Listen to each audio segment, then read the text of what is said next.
Entendes o que estás lendo? O podcast que te leva através das páginas da Bíblia, livro por livro, capítulo por capítulo. Uma exposição bíblica emocionante. Aperte os cintos e embarque comigo nesta viagem.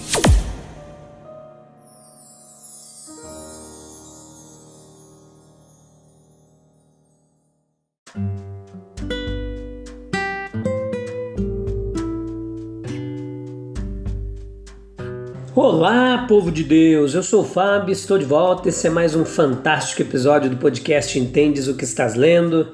Tenho me dedicado há muitos anos aí a tentar transmitir um pouquinho do conhecimento bíblico, daquilo que eu tenho aprendido de forma gratuita para você que tem esse interesse de aprender mais da palavra de Deus, toda a sua teologia, sua história. Fazemos aqui uma hermenêutica, uma exegese clara, objetiva, levando em consideração todo contexto histórico, cultural do povo de Israel, e fazemos uma pregação expositiva aqui para você entender mais do texto bíblico. Há mais de anos, faz mais de um ano que nós temos se dedicado a esse trabalho.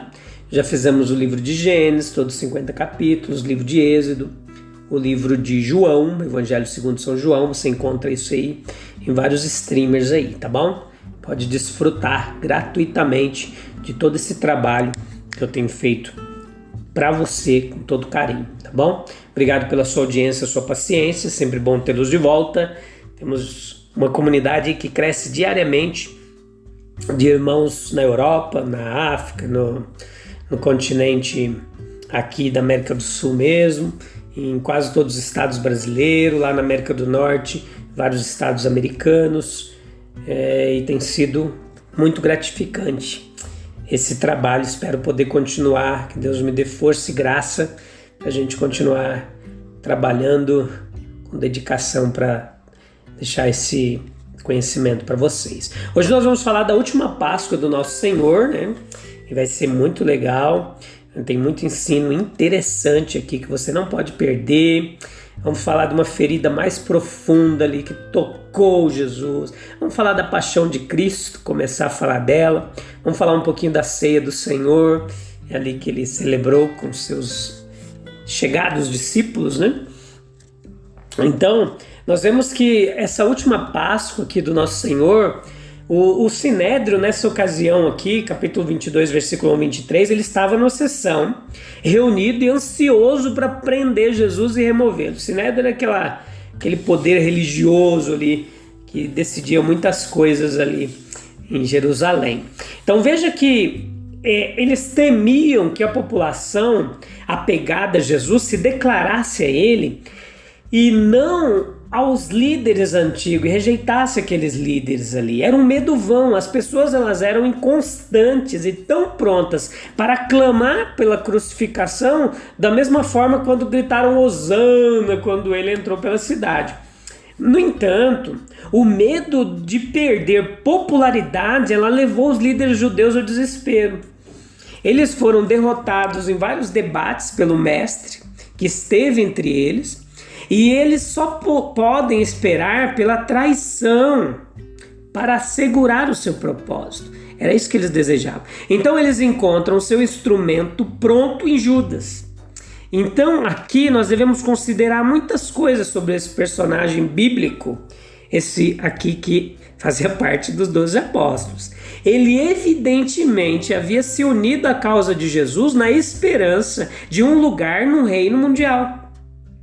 Mas as profecias do nosso Senhor sobre o seu rápido sofrimento e morte arruinaram todas essas esperanças. Judas ele acredita que ele pode fazer melhor, traindo Jesus com os seus inimigos para tornar a transição mais fácil para si mesmo.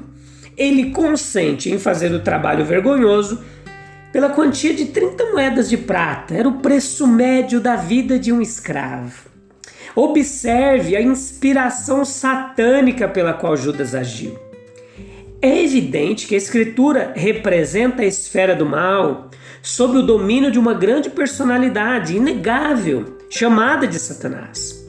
Ele pode entrar nos homens e tomar posse deles, mas não devemos supor que ele tenha o mesmo acesso íntimo ao espírito humano que Deus, o Espírito Santo, desfruta. Nós temos razões para acreditar que Satanás ele se move entre os homens, apresentando-se em toda a sua atratividade, os motivos mundanos, como notamos. Além disso, o impulso satânico não é de modo algum para isentar o sujeito de sua responsabilidade. Ninguém será capaz de alegar inocência com base em uma tentação satânica. Agora veja, Judas procura trair Jesus na ausência da multidão. Há uma mesquinhez e uma covardia na maior parte da maldade diabólica que acontece no mundo. Uma covardia, aliás, que geralmente é superada por justa e terrível retribuição. Olha os versículos 7 ao 13.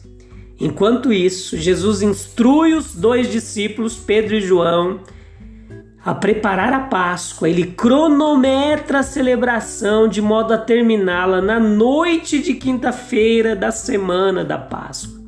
E sem pressa, para garantir a preparação adicional que seu espírito exigia, e aqui nós temos vários fatos diante de nós, que deveria haver uma acomodação, a consideração de um estranho, que o seu conhecimento sobrenatural ele guiou os discípulos em uma busca de um quarto de hóspedes. E ali então, no quarto de hóspedes de um estranho, sem levar o cordeiro ao templo, era uma referência e uma recorrência a um ritual primitivo. Os versículos 14 ao 18, a festa da Páscoa. Com os 12, portanto, ele vem na hora marcada, ele se senta para a festa significativa. Ele lhes diz com que desejo havia contemplado essa última Páscoa. Antes de sofrer, ele não comerá novamente até que seja cumprido no reino de Deus. A ordem da celebração era primeiro a passagem da taça de vinho, em seguida as ervas amargas mergulhadas, como seria uma salada ali num molho vermelho feito de amêndoas, nozes, figos e outras frutas, e em seguida outra taça de vinho, após a qual o pai de família explicou a natureza do rito, ele explicava ali. Depois veio o pedaço de pão ázimo, sem fermento, o pedaço de cordeiro assado, tornado saboroso pelo referido molho, e o último ato, a passagem de uma terceira taça de vinho. Deve ter sido um tipo tocante e terno aos olhos daquele que estava prestes a ser oferecido. Nós deveríamos ter ouvido suas explicações naquela ocasião com interesse peculiar. As suas referências devem ter sido um tanto veladas na presença do traidor, mas suficientemente explícitas para partir corações comuns. Foi uma festa maravilhosa, o primeiro cordeiro pascal participando da Páscoa, o antítipo, experimentando um benefício especial através do estudo do tipo. Além disso, que solenidade é lançada sobre toda a cena por meio de sua indicação de que tudo está para ser cumprido em breve. Os versículos 21 ao 23, a intimação da traição. Junto com a alegria solene, há uma profunda tristeza pela insinuação de traição. Por um do bando apostólico, um traidor está lá, e eles devem saber disso. Bom sinal que cada homem suspeita de si mesmo, todos eles exceto Judas, perguntam a Cristo se é ele o traidor. Os versículos 3 ao 6 nos fala dessa ferida mais profunda, meus queridos. Que profunda dor nessas tristes palavras do Senhor. Em verdade vos digo que um de vós há de me trair.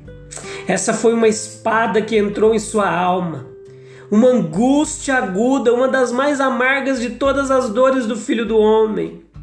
Aquele que ele admitiu em sua comunhão íntima, de quem ele fez um amigo, que compartilhou de sua confiança, compartilhou sua forte afeição, que ele deveria ser o único a traí-lo.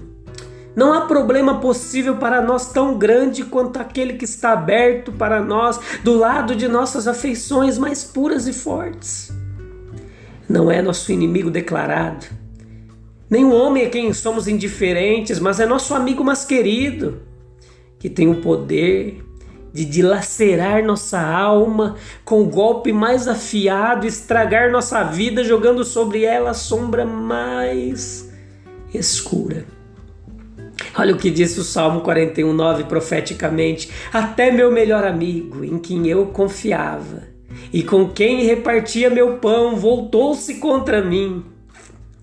Eles combinaram para lhe dar dinheiro. Parece pouco confiável que qualquer homem que viveu na companhia de Jesus Cristo, testemunhou sua bondade, sua pureza, recebesse dinheiro para traí-lo. Outros motivos seria de ressentimento, de ambição, são muito menos chocantes e revoltantes do que esse mercenário trair seu mestre, seu amigo por 30 moedas de prata. Mas por que o dinheiro não foi responsável na história humana? Na história humana? Quem dirá que ele está salvo dessa poderosa armadilha? É provável que para obter dinheiro, mais más ações tenham sido feitas do que sob qualquer outro incentivo. Ele buscou uma oportunidade para traí-lo. Por quaisquer motivos inspirados, Judas tinha a intenção de realizar o ato que havia empreendido. E ele não esperou de braços cruzados até que uma oportunidade se apresentasse. Ele procurou a oportunidade. Veja a paixão de Cristo. Esse capítulo 22, versículo 15 ao 16, foi para ele uma provação terrível. Ele não queria escapar. Ele não estava procurando uma alternativa, ele sabia que não poderia salvar a si mesmo se quisesse salvar o mundo, e ele ansiava que o tempo de prova viesse e passasse. Aqui estava o herói, e aqui também estava o humano. Ali estava a determinação de suportar e ao mesmo tempo a ansiedade natural e humana de saber o pior e de trocar um suspense quase intolerável pelo sofrimento que o esperava.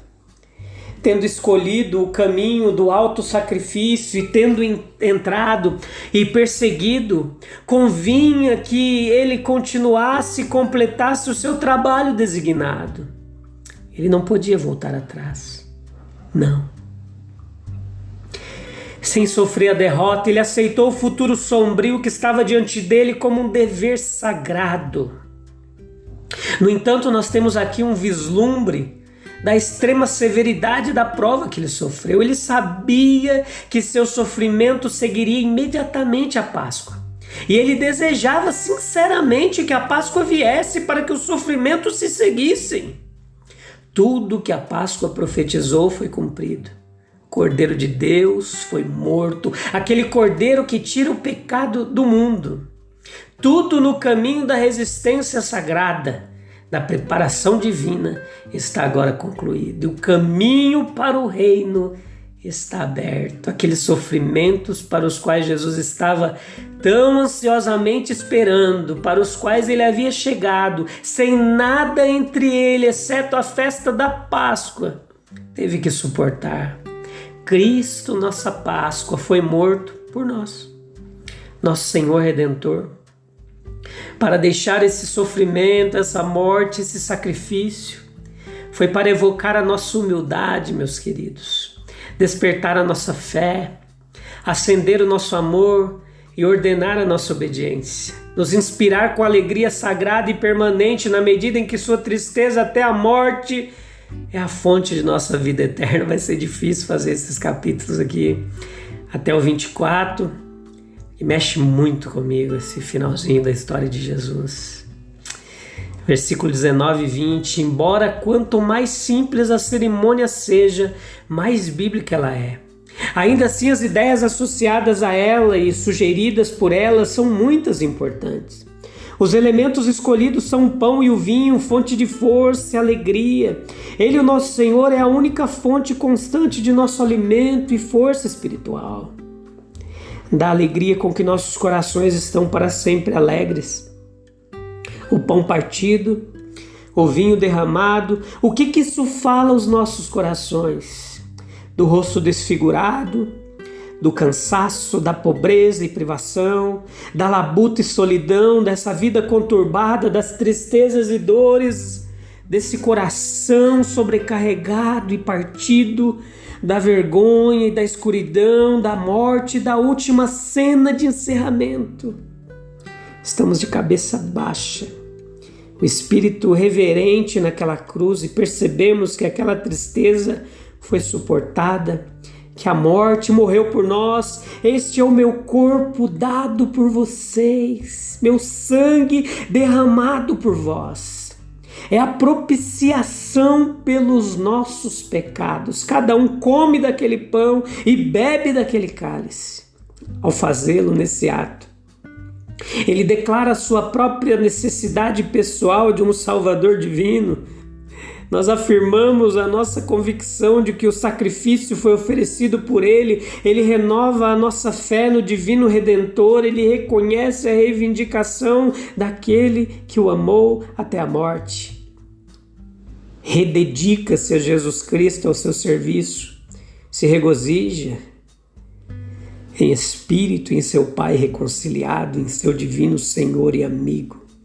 Reunidos em torno de uma mesa, na presença sentida de nosso Senhor comum, todos convidados a beber do mesmo cálice. Somos atraídos uns aos outros pelos laços do amor cristão, pelo menos deveria ser assim. Nós perceber a nossa unidade nele como um forte vínculo que triunfa sobre todas as influências separadoras do mundo. A fé, a alegria, o amor são acesos, ardem dentro de nós e somos fortalecidos, santificados, edificados e habilitados a permanecer nele. Louvado seja o nome desse Jesus tão lindo que morreu por nós. Eu te encontro no próximo episódio, nós vamos continuar falando disso. Nos próximos episódios e nos próximos capítulos. Vai ser triste, mas terá um final feliz. Deus abençoe sua vida. Até breve. Tchau, tchau.